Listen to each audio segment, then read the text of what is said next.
Two.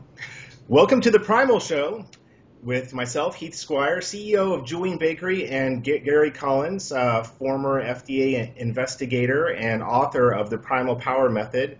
Today's guest is Calder Felipe. She is in the Air Force, and she came to our attention. I probably found your Instagram page at cphilippefit probably, I would say almost a year ago or something like that. I started seeing these great recipes using Julian Bakery paleo products like our paleo bread and wraps, and she was doing all sorts of amazing things. And what caught my eye is that not only is she paleo, but she's doing primal recipes, which is usually using, organic grass-fed cheese. So she mixes it up a little bit. But not only that, she has lost 70 pounds. And I've been wanting to get her onto our show to talk about her dramatic weight loss and her incredible recipes. They're awesome. I mean, they're some of the best on Instagram. So definitely check them out. But welcome to the show, Calder. Tell us a little bit about your background and how you ended up finding out about paleo kind of primal diet and what made you start doing all these great recipes. Sure. So growing up, I started out taller than all of the other kids in school, and not only was I taller, but I was kind of bigger too. A lot of people say that I could, blame certain circumstances early on for what was caused that weight gain. My father passed away when I was 3, but I can't remember that. I can't really say that that's the reason why, so I just don't. All I know is that as long as I can remember, I was pretty much bigger than everybody else. So the summer between freshman and sophomore year of high school, I made a decision. I'm not going to see anybody. I'm just going to take this summer off, and I'm going to work really hard. And so I did phase 1 of South Beach, which is really low carb. You're supposed to do it for a couple of weeks. I did it the whole summer. I did multiple cardio sessions a day. And embarrassing, but I started getting a little bit addicted to things like laxatives. But I was the skinniest I've ever been. I came back to school. Everybody was like, "Oh my God, didn't even recognize you." Right. So it was, I felt great. And I kind of maintained that throughout the rest of high school because I was preparing for the Air Force Academy, which is where I went to college. And through college, it was a little up and down. There were weight standards you had to meet. Sometimes I met them, sometimes I didn't. And then senior year, right before graduation, I went through my second shoulder surgery and knee surgery in the same month. And then on top of it, because of the surgeries and the lack of mobility, I ended up with multiple blood clots in my lungs. So I was hospitalized for a couple of weeks. They basically told me if I'd gone to bed that night, I wouldn't have made it. So on top of all of that restricted mobility from all those injuries, when you start blood thinners, which I was on for 9 months, you can't have any green vegetables, and your heart rate up too high. So I'm sure I could have managed it better than I did, but I mean, I was stressed, and I gained a lot back. And then my husband and I, my now husband, we were getting ready for our wedding, and we did horrible. I dread these meals. It was like a slice of wheat bread for breakfast with peanut butter, a protein shake for lunch, and broccoli and rice and frozen chicken for dinner every day, no matter what, with high intensity. And we maybe lost 15 pounds max with it. Wait, what was that called? It was insanity, and then we just kind of researched the best stuff to eat. And then once we got married, we finished that right before the wedding, so we were kind of like, oh, we're good to go. And we got married, and I don't even post my wedding pictures because they're a little sad. We were both just really large. My largest weight was about 220, and I'm 5'5", and I was 23 at the time, and it was sad and embarrassing, newlyweds, super big. And like you mentioned, I'm in the military, so now we have the waist standard, and I wasn't making it.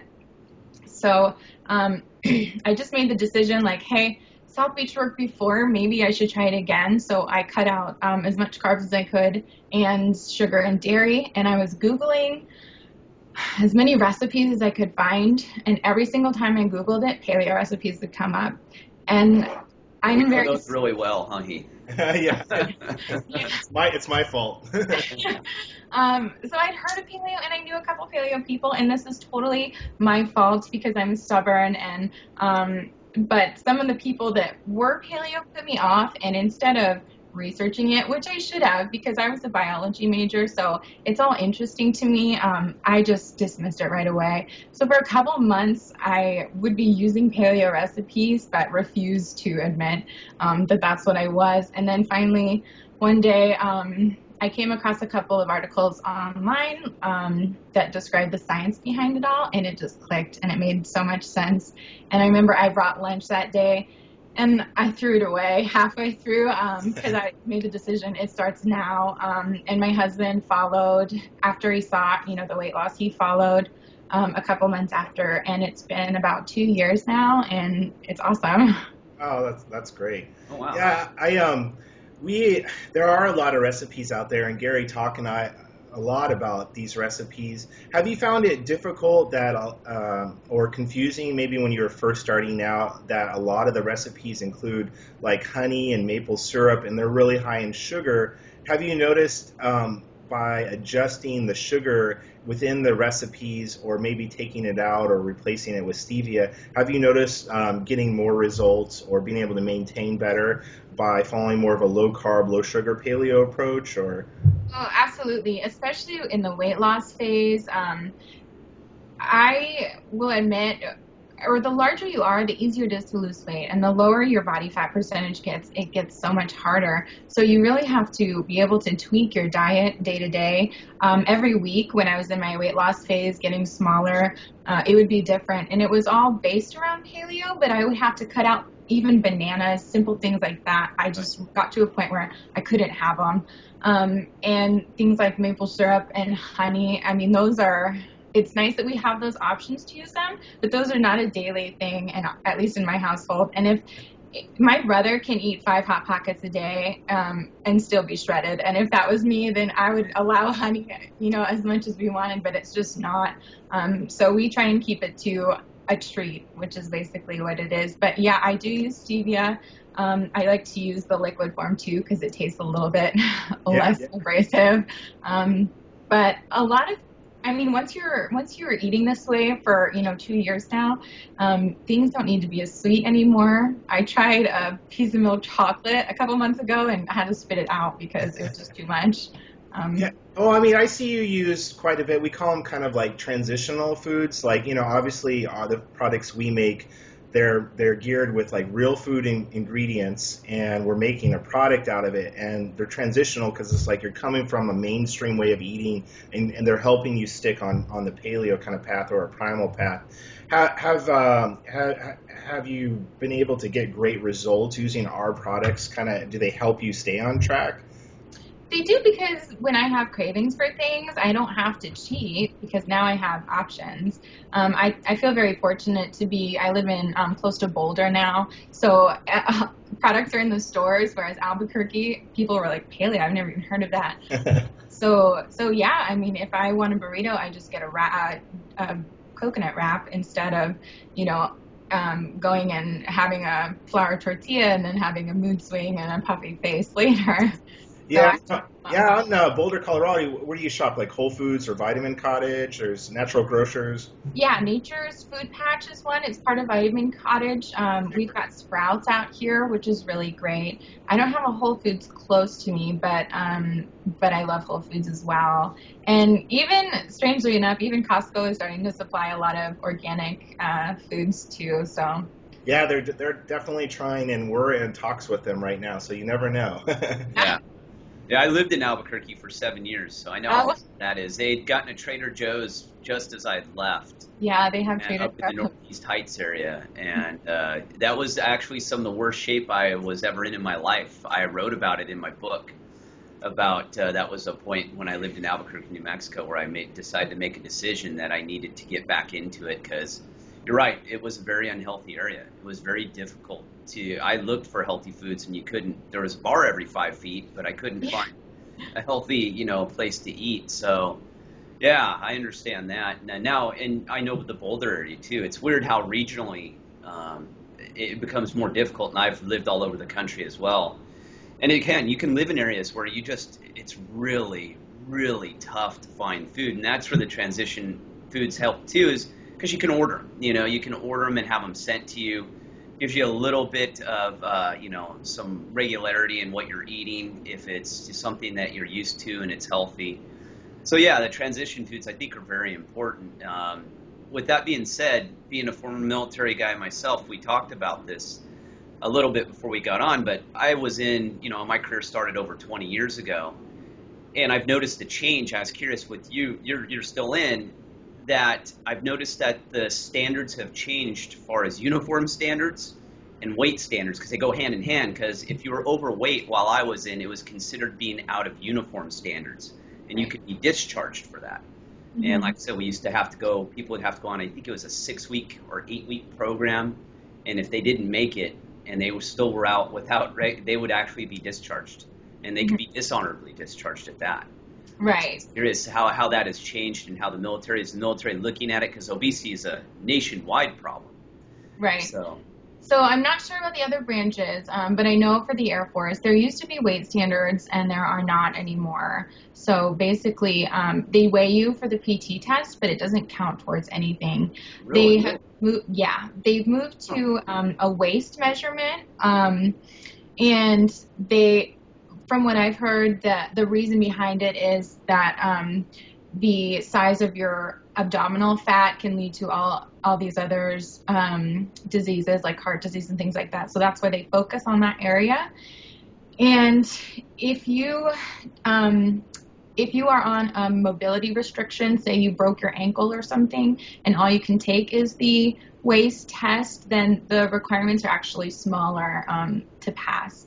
And if you don't pass, you get, I think it's like 3 fails and you're up for discharge. And I think it's dishonorable as well, but I'm not sure. But it's definitely scary to fail because I was on that mobility restriction, and so my waist had to be even smaller, and it wasn't. Yeah, it's interesting because you would think that when you're on mobility restriction that your waist would actually get bigger because you can't move around. So they put more pressure on you to try and stay thin, but you can't move. So it makes a little. Yeah, that's the military. I've been there, but I'm glad they went to the waist indicator, because that is true. They have proven that your waist size determines your health. And me and Heath have heard every argument, every excuse known to man about how you can weigh 400 pounds like Jimmy Moore or whatever and be healthy. And it's totally false. If you have a large waist size, it is proven that you are going to suffer from many more maladies than the normal person who has a smaller waist size. Doesn't mean the person with a smaller waist size is necessarily healthy either, like your brother who can eat 5 Hot Pockets. Yeah. How old's your brother? That's probably pretty young, right? He's 29. Oh, yeah. I think he came out of the womb ripped. But yeah, you never know. I mean, it can catch up to definitely, especially in your 30s. I know up until 30, it was really easy. I was really lean, and in my 30s, things started to catch up. I started having more allergies. Some of that, just started putting on weight because your hormones change in your 30s. So it's just you have to start eating better and taking better care of yourself. Have you noticed that, now that you've changed your diet, that you can actually work out less and get better results? Like, probably at one point you were probably having to work out a lot, and then as you probably adjusted your diet, at least I found for myself, I can go, step down from working out 5-6 times a week to maybe 3 times and still maintain. Have you been able to notice that kind of correlation? Absolutely. And also, I was working out the wrong way back then, focusing on, at least for my body, I was just focusing on trying to run, and I could barely even run, 2 miles. And after the weight loss, so for most of my major weight loss phase, I didn't work out very often. I was in ketosis a lot, doing intermittent fasting. So I just tried to focus on tailoring my diet. And then towards the end, I started integrating working out. I tried CrossFit for a bit. I got really toned, but I got really badly injured.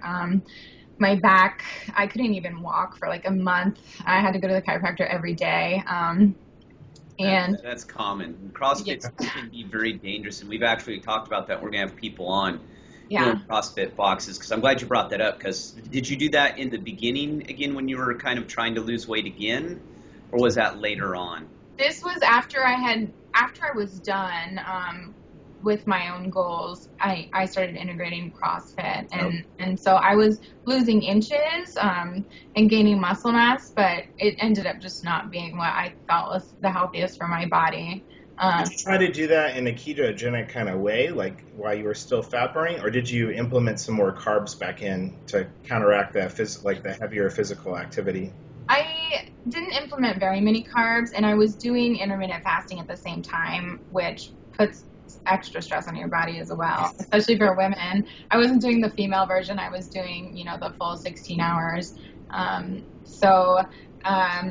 Yeah, I mean, it's great. We ended up, my husband and I, just spending the money and buying a full weight set. So our garage is basically a gym now.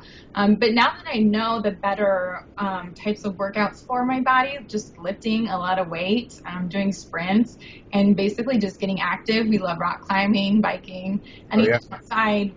Absolutely, you do it less because you end up being more active in general, and your body knows how to process. It doesn't have to burn off 6-inch Subway sandwich anymore because it's just burning off, shrimp and Jared did it. Jared is a pro. I mean, come on, he's going to die of cancer probably, but he's going to be skinny. But no, that's a good point, and that's saying that life is activity.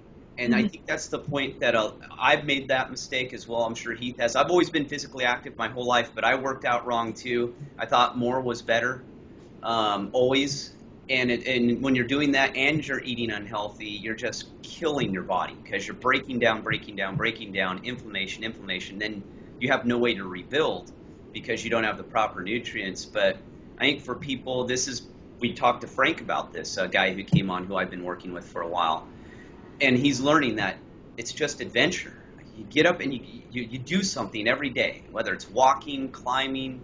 It doesn't have to be going to the gym every single day. And I tell people it's good to break it up because the gym can get pretty monotonous as well. And, I do. I go to the gym because it fits in my schedule, but I try and break up a couple days a week at least where I get outside for a long period of time. Or what other exercises do you do besides lifting more heavier objects? I mean, have you gotten into more of the kind of natural movements, would you say, of your body? Yeah, absolutely. So I'm big into kind of primal workouts where you do those natural movements and things like that. And now that it's been 2 years and we're kind of just integrating it to our life path, I'm having a lot more fun with it. So I'm not working out just to work out. We're doing stuff that makes us happy, stuff that's exciting.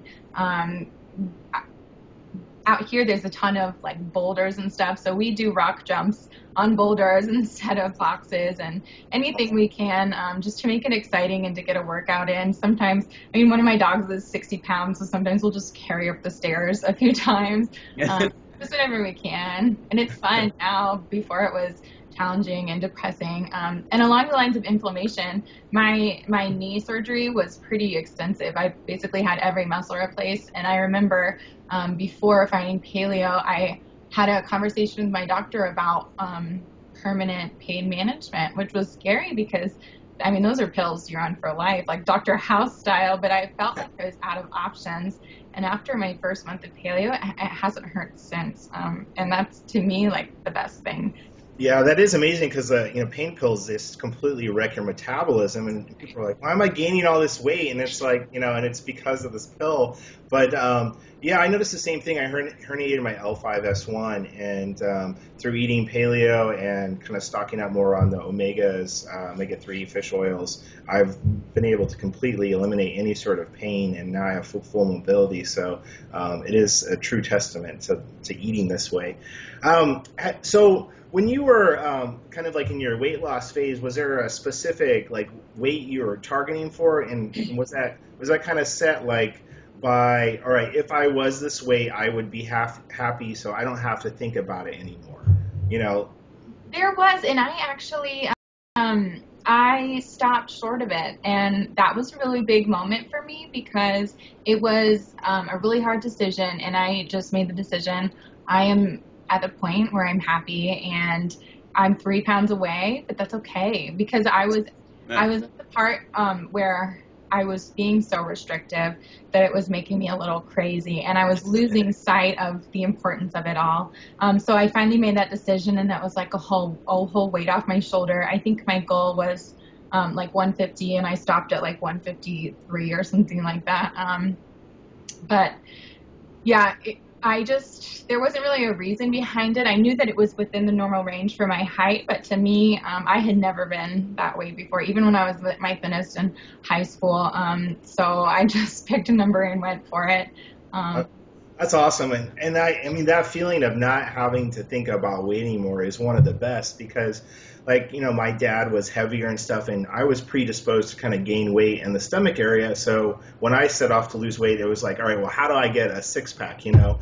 And how can I, you know, kind of eat what I want within the paleo framework and still have the six-pack? And then I knew once I kind of conquered my genetic predisposition to gain weight in that area, I didn't have to think about it anymore. And it's like, I don't know, such a great feeling for those of us that do think about our weight to not think about it anymore. It's just like, all right, I know I'm safe if I eat within this kind of, these kind of this paleo template. And it's so awesome. I mean, can you talk a little bit about that, not thinking about weight anymore, just thinking about kind of eating healthy foods? Sure. It was really hard at first. I had a lot of mental struggles with, I was expecting people to be really supportive of weight loss, which they were, but what I wasn't expecting is for those handful of people that are just wanting, you know, to see you not succeed, and just kind of creeping, waiting for the weight to climb back on. So for, after I got donuts to work, stuff like that. Yeah. I talk about social circles and the sabotage and how that's one of the toughest things to overcome. So I'm glad you're bringing that up, actually. Yeah, and I know how to deal with it now, but back then there was always just kind of somebody watching, just waiting, and, you know, like, oh, you're going to eat that, even though it's perfectly paleo, you know, to them, it's got the skin on it or something. So it was hard because I was going through this mental battle where even though I lost 70 pounds, I'm still not a zero. You know, there's still a ton of people way skinnier than me. So what are people going to think of me? Like, are they going to just dismiss me? Would they even take advice from me? And one of my friends just sat down and was like, you know, this is your life and this is your path, and everybody else's is different. So that was hard at first to get into the swing of not having to worry about weight. And then I think once I started helping other people lose weight, it took my mind off of my own and helped me focus on theirs. And I've talked to a few of my friends' wives who I've never even met before. We just talked about paleo and weight loss through online or texting, and they're like so tiny now and shredded, and I'm so excited for them. But it took a while for me to accept myself that, you know, I'm happy where I am, and if other people don't really understand that, then that's on them, not me. So yeah, now I just focus on good food, healthy food. I haven't stepped on the scale since, and you know, my pants still fit, so that's what matters to me, and I feel healthy. I'm active. I can do things that I couldn't have done 2 years ago, and every day I just feel better. I sleep better. Every aspect of my life is better. So there's so many other positive things to focus on rather than weight. Well, your body's going to change. Believe it or not, 2 years is not that long. Mm-hmm. Like I said, I've been in athletics since I was 7. So I've been living and breathing this stuff one way or another. But I had problems just like everyone else. You know, I had 15 pounds, 10 pounds that I shouldn't have been carrying, you know, a large part of my life. So I think that's important, too, that your body will change. You'll probably plateau at a point. I know I did. And then all of a sudden, as you kind of fine-tune and as you kind of find your way, all of a sudden you'll jump on the scale one day and you go, oh, my God, I'm 145 or something. You know, it may happen. It may not, though, too, because your body will find its way. And I'll tell you right now, my body knows what weight it likes to stay at. Right. I fight it, and I used to sit there and pound 8 protein shakes a day and 5 chicken breasts and trying to keep this weight, and I could only gain about 5 to 7 pounds more weight, and it was such a struggle to keep it when I was younger and into the whole bodybuilding thing and trying to do that. And it works the opposite way, though, too, that, you know, your body will find its way, and if you fight it to lose that weight all the time and you get thin, you'll yo-yo. You'll keep yo-yoing back and forth, and that's a good point to make, that your body will find its way, and I just don't think yours, you don't know where it's going yet. Heck, I don't know where mine's going yet. It's always changing. Yeah, that's the great thing I think about paleo is you can be kind of any way you want to be. You just got to change your macros. So if you want to lose weight, you just cut out more sugar and more starch, more of the carbs, and just up your vegetables and increase some healthy fats within moderation and up your protein. So it's so easy to be whatever you're going to go on a trip and you want to look a certain way, cool, you can get shredded, so it's so easy, and it's just great because you can play around with all these great foods. I don't find it restrictive anymore. Or add a little extra exercise, that's another thing, is adding a little extra exercise, and you don't have to add a lot, just a little bit. And I'm playing around with that again. I'm eating more carbs than I've eaten in a long time, but what I've done is I've tweaked a little bit of my exercise just to see how much, but I'm amazed at how much more carbs I can eat with very little exercise. I'm experimenting yet again. And I'll be honest with you, it's part because I got a new dog, and this dog needs to be exercised. So it's forcing me to get out and have to exercise him beyond my normal exercise, because I can't take him to the gym and lift weights with me. But you know what I mean? And I'm starting to realize that as you fine-tune it, as you get it, you'll find that little tweaks do a lot now, as opposed to before, they really didn't make a difference. You didn't notice as much. Yeah.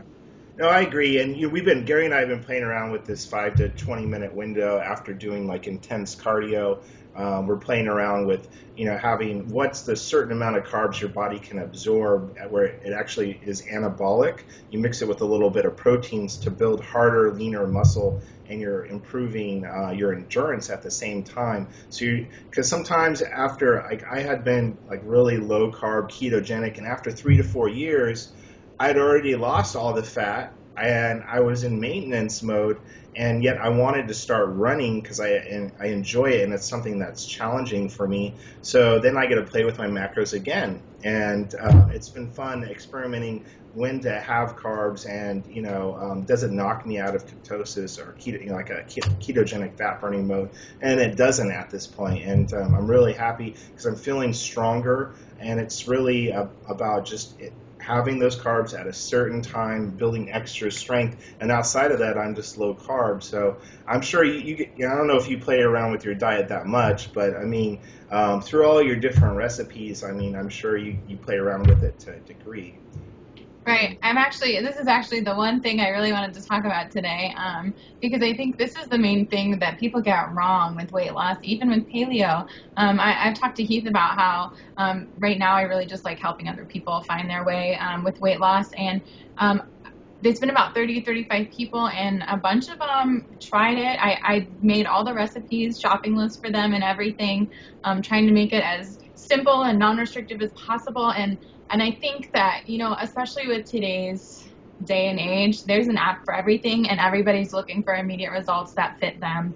And Sure. Just like we talked about, if my own brother, who's my same DNA, can eat, this much food and still be totally toned, and I can't, and he's my blood, then what makes somebody think that their neighbor will have the same diet? So during my weight loss phase, if I had just stuck normal paleo, I would have stopped maybe after 10 pounds, but by tweaking it and really learning what my body can accept and not can accept, like the bananas at the end stage, now I know. So just like you were saying, if I maybe go on vacation and gain 5 pounds, I know exactly how to get rid of it. But that never would have happened if I hadn't been open to my own vulnerabilities and just taking away all the excuses that I've had before and realizing that it's going to take work on my part.